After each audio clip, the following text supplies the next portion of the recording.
La patience, c'est le sujet de cette petite lecture à voix haute. Les minutes sont-elles égales à chaque instant de la vie?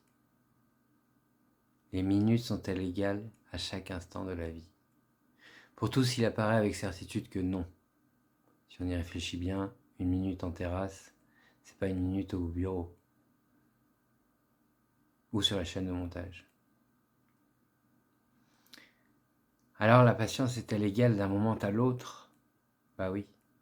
Si c'est sûr qu'une minute au bureau et une minute en terrasse, ça fait pas le même temps, on ne le perçoit pas de la même manière, est-ce que la patience est égale d'un moment à l'autre?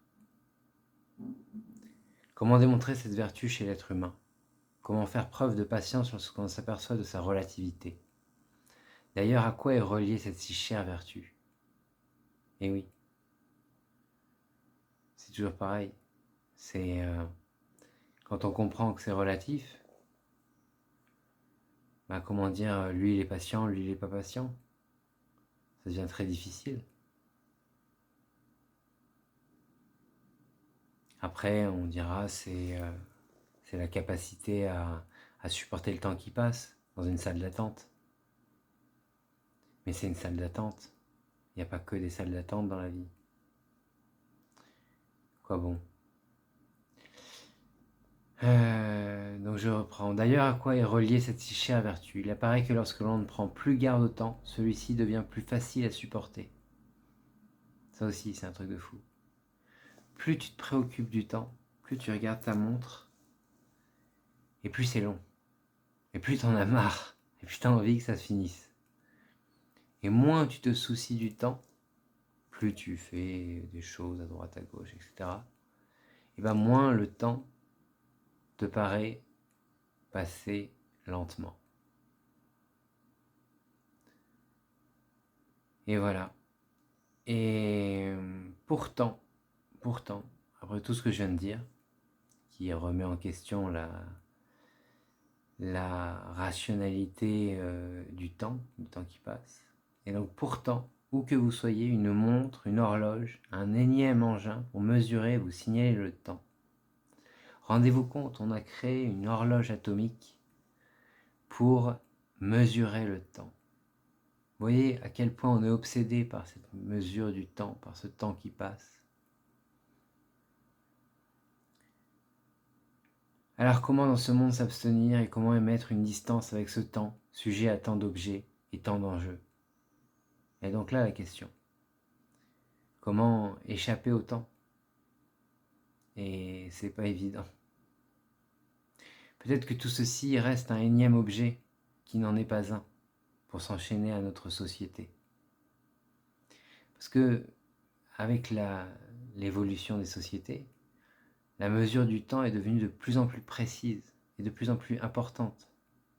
Elle est sur votre portable, elle est sur votre montre connectée ou pas montre connectée, elle est accrochée chez vous, une pendule qui donne l'heure, etc. etc. L'ordinateur, sur l'ordinateur en bas à droite, il y a l'heure qu'il est. Donc oui, peut-être que tout ceci reste un énième objet qui n'en est pas un pour s'enchaîner à ce monde, à cette société. L'homme le plus riche de mon époque ne jure que par son nombre d'heures à travailler. Il me semble, il faudrait revérifier, mais il me semble qu'il se targuait de travailler des heures et des heures.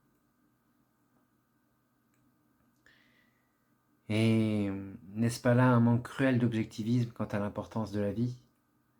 Oui, parce que quand on se préoccupe que de son travail, on oublie les amis, on oublie les fréquentations, on oublie la famille, on oublie les rencontres, et on passe sa vie à travailler, c'est bien, mais est-ce que c'est vraiment une vie? J'en suis pas convaincu. Malheur à ceux qui chronomètrent jusqu'à leur rapport sexuel, où l'on atteint le degré de frivolité qui rapproche la vie d'une farce. Voilà, ça c'est le summum. Dans la mesure du temps, c'est le summum. Ah ouais, mais attends, il a duré une demi-heure, le gars, il tient pas la distance, quoi. Ah ouais, non, mais au bout de 20 minutes, c'est bon, elle en avait marre et elle voulait dormir. Quoi? C'est ridicule. C'est pour ça que je dis que c'est une farce, c'est ridicule. Mesurer nos rapports sexuels. Non mais jusqu'où on va mesurer? Je sais pas, on va mesurer le temps qu'on met à pisser, le temps qu'on met à chier. Non mais sérieusement. Euh, Donc malheur à ceux qui chronomètrent. Mais voilà, le monde est ainsi fait que celui qui remplit son agenda au maximum devient le fer de lance d'une société. Celui qui est le plus occupé, dont l'agenda est rempli et où il n'y a plus un vide, plus un seul vide, eh ben c'est le fer de lance d'une société, c'est la personne que tout le monde suit. D'une société d'ailleurs qui ferait mieux de se soucier de la mesure et du plaisir de partager. Voilà. La mesure et le plaisir de partager. C'est à mon sens que la société devrait faire. Et d'apprécier la lenteur et la sagesse. Et d'apprécier la lenteur. Oui, messieurs, mesdames, d'apprécier la lenteur et la sagesse.